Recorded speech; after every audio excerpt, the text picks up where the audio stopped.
Hey everybody, what's going on? And welcome to GNR Central. And because we're not doing the weekly podcast anymore, I will let you guys know we did shoot a podcast on Friday. We had a very special guest on. It's going to be published on Wednesday. And all I'll say is the guy we interviewed, he worked on Chinese democracy, he worked on Live Era, and he worked on the re-recording of Appetite for Destruction. He also recorded with Izzy, Slash, Duff, and Axel. The only guy he never recorded with was Steven Adler. And he had some amazing stories, and he's done a couple interviews in the past before, but not a whole lot. So I think you guys are really going to get a kick out of seeing this interview. He's also worked with a bunch of other artists. He's worked on a wide variety of genres. So it's going to be a really cool interview. We had a lot of fun interviewing him, and I think there's going to be some minds blown about some of the stuff he reveals in the interview. So that's going to come out on Wednesday.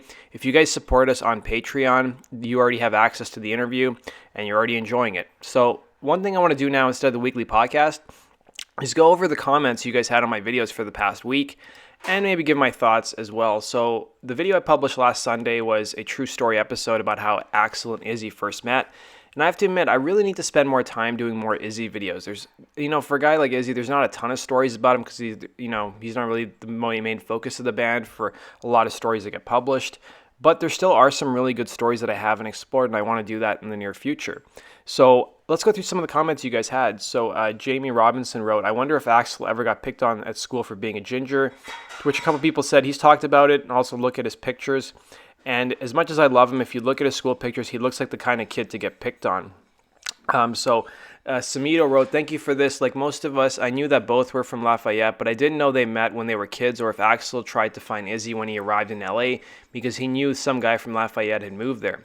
About the bands that Izzy joined before Guns, wasn't he in a band called London at some point? That's true. Izzy was in a band called London at some point. I do want to do a video about some of the bands that Izzy was in before he joined Guns N' Roses and Hollywood Rose.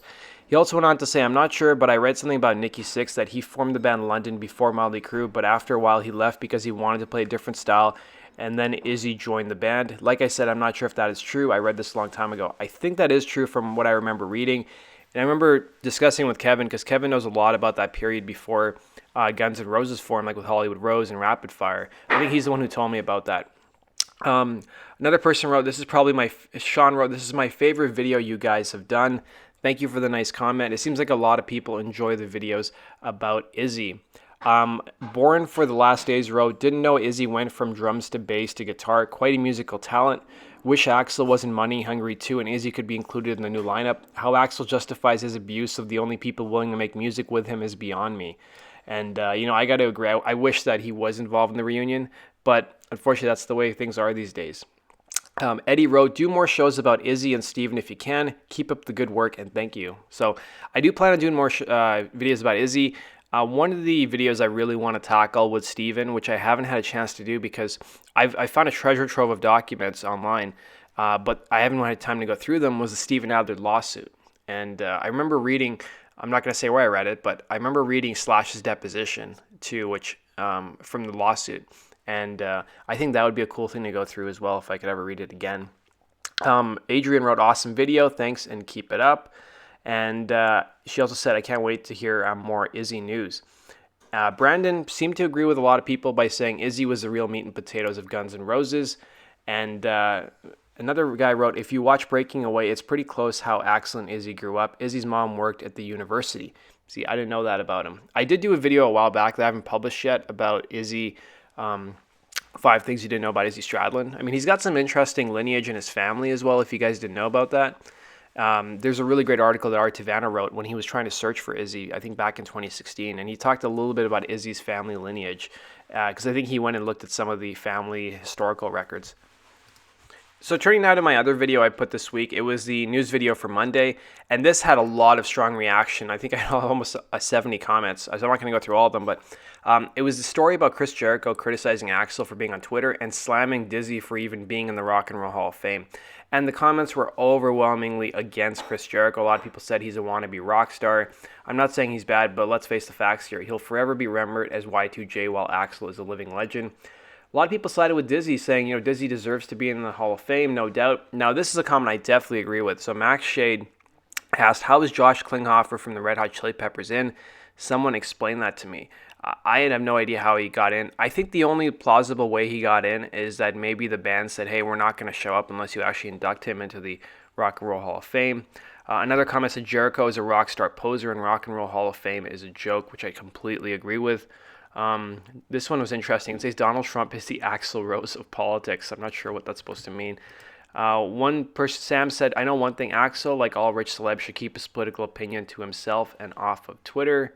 Another guy wrote, Husey wrote, Duff is on Jericho's podcast literally every Friday, by the way. He calls in to do a joke segment.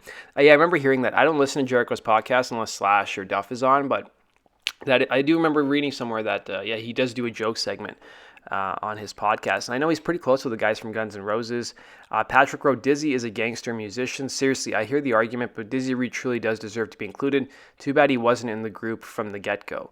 It was kind of funny. I've read different stories that say he was supposed to be in as early as 1986, but he injured himself and he wasn't able to play for a while. And, you look at Dizzy, he played on the Illusions records. He didn't really write anything for the first, 20 years or 18 years, but he played on the Illusions records, he played on Live Era, he played on Spaghetti Incident, he played on the Greatest Hits album, even though it was just carryover from the previous records. And of course, he also wrote stuff on Chinese Democracy, and he toured with them extensively as well. So I think it only makes sense that he'd be included. But I think it was kind of obvious that he never showed up to the induction ceremony because Axl never went either. A lot of people said, who is Chris Jericho? Chris who? They also said that it's funny how everyone's like, Chris who, because I don't know him, in fact. So I think it's pretty obvious a lot of people, I didn't really see anybody agreed with Chris, except one person wrote, Fozzy was better than GNR live, which elicited some comments. People said, why do I always see you trolling on GNR vids? We all know you're a huge fan of the band, so just drop the act. Let's go on to our next video I did this week. So one of my favorite videos I did this week was something that a lot of fans hadn't known about, and that was how Bob Ezrin almost got involved with Chinese Democracy. And it got a good amount of comments from you guys, and a lot of people said that a lot of people had different opinions about the album Chinese Democracy. One guy wrote, I thought Chinese Democracy was an excellent album. I listen to it all the time. There's not one bad song in the album, which is typical of GNR. A lot of people put it off merely because the original lineup wasn't involved. Another person said, great album. Ethan wrote, any of the producers that came and went would have made a pretty solid album. Roy Thomas Baker, Ezrin, Moby, Klink, they're all fantastic producers, but you can't take drum tracks recorded in 99 by one producer, dub over it with bass recorded in 2001 with another producer, and throw in guitar tracks recorded from 2000 through 2007 with 3 or 4 other producers, and expect anything cohesive to come out of it. The writing of the album on the album is fine, great in some places, lacking in others, but it's the most poorly produced major labels I've ever heard. There's no one singular person involved who took charge, decided what the unifying sound should be, and directed everything towards it. Not even Axl. And Axl didn't even work towards a specific sound. He seemed to try a bunch of different directions, and in the end, he edited his favorite bits together. It's a miracle they were able to get full songs on it anyways, let alone the entire album. I think that's one of the best comments I've actually heard about the album. And that's what you'll hear on our Wednesday interview. So the guy we interviewed was involved pretty early on in the making of Chinese Democracy, and they had so many bits recorded here and there. And one thing I'd always wondered is whether Mike Klink was involved as a producer, and he was involved at the very early beginning of the album, but he was more involved with setting stuff up. He wasn't sure even as far as 98 whether he was going to be the producer or whether he was just going to help the band out a bit. Another Joshua wrote, there was a time as perfect as it is. I can't imagine it sounding different. I think it's one of the better songs off the record. Chinese Democracy, Mr. F wrote, my second favorite GNR album after Appetite. Another person wrote, Kyle said, Madagascar is a great artsy song. Street of Dreams was realized in 92. It would have been huge. Chinese Democracy is a cool song. But yeah, people kind of had differing opinions. One guy wrote, a great story, but now I want to know how Bob Ezra's professional ear compares to my favorite albums and how songs are great and which ones. I think that would be interesting too. And this is one of my favorite comments. Sean wrote, when the producer of The Wall says it sucks, it sucks. So yeah, Ezrin did work on The Wall with Pink Floyd, but then he also worked with Kiss, and some people kind of held that against him in the comments section. One guy wrote, Bob Ezrin was shit by that time, though. He'd go on to produce Jane's Addiction, Strays, and turn their interesting demos into stadium rock style guff. And actually agreeing to mix the record would have brought out Chinese Democracy faster than Sowing, Self-Doubt, and Axl. Is that kind of shit that caused so many delays. And that's another video I really want to do, is why the album was so delayed year after year. I think as a fan initially, I just assumed it was Axl's fault that it was delayed. But the more I read into Chinese Democracy and the more we've talked to people over the last year and a half or so, it's become apparent to me that Axl's really not the only one to blame. The record label shares a lot of blame as well for how long it took to actually come out. Turning now to one of my favorite videos of the week and of all time that I did. I did a video, I think it was on Thursday or Wednesday, about the historic release of the Use Your Illusion records. I still intend to do a true story about the making of those records, but it's just such a long video to actually shoot. I just haven't got a chance to sit down and do it. I feel kind of like Axel in '97 when, he was starting from scratch, and I still got to do that and read through a bunch of stuff before I shoot it.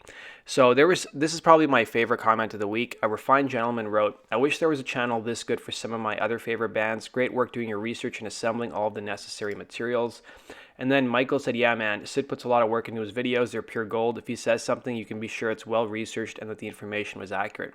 It's refreshing to have somebody making videos on historic events and entities and the information being accurate and legit. I thought I knew quite a bit about the band, but Sid's knowledge is on a whole other level. He's great. He's doing a great thing and providing a great service. I really hope he's making some money from all of his work doing this. He deserves it." So thanks so much for the nice comments, guys. And most of the comments were really positive.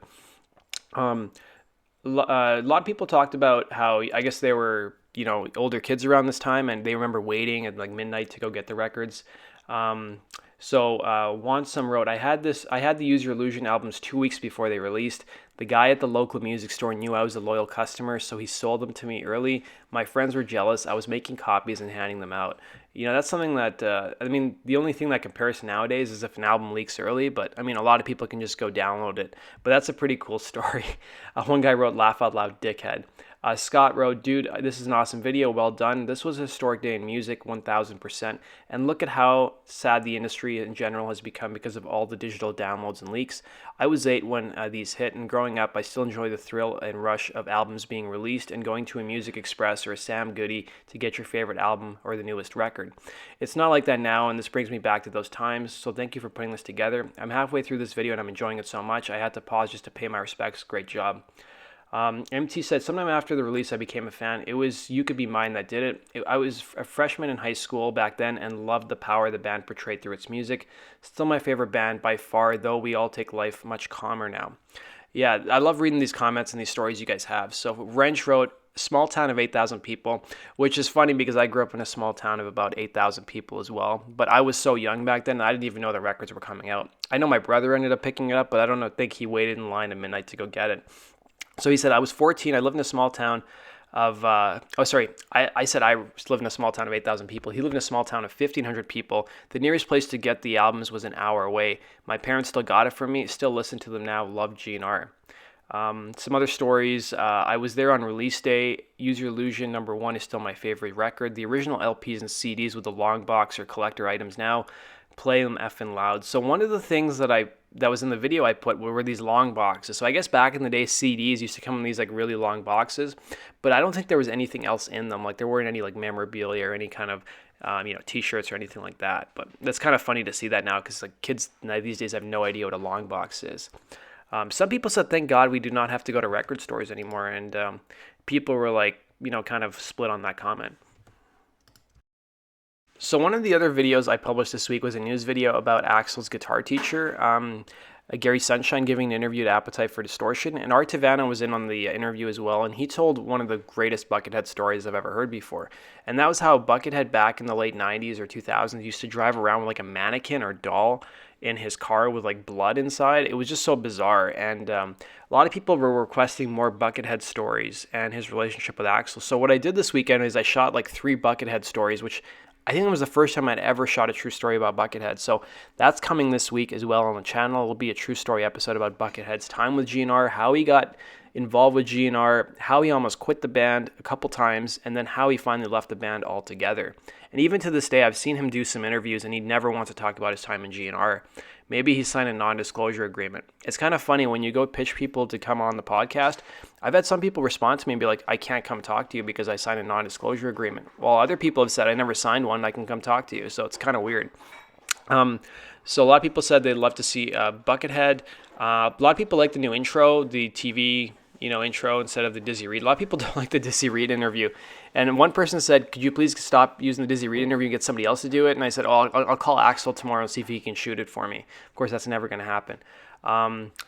Let's see some of the other comments. One of my favorite was Marianne. She said a CPR doll would be better to have to use transit road lanes than a glory mutilated doll Buckethead had in his van.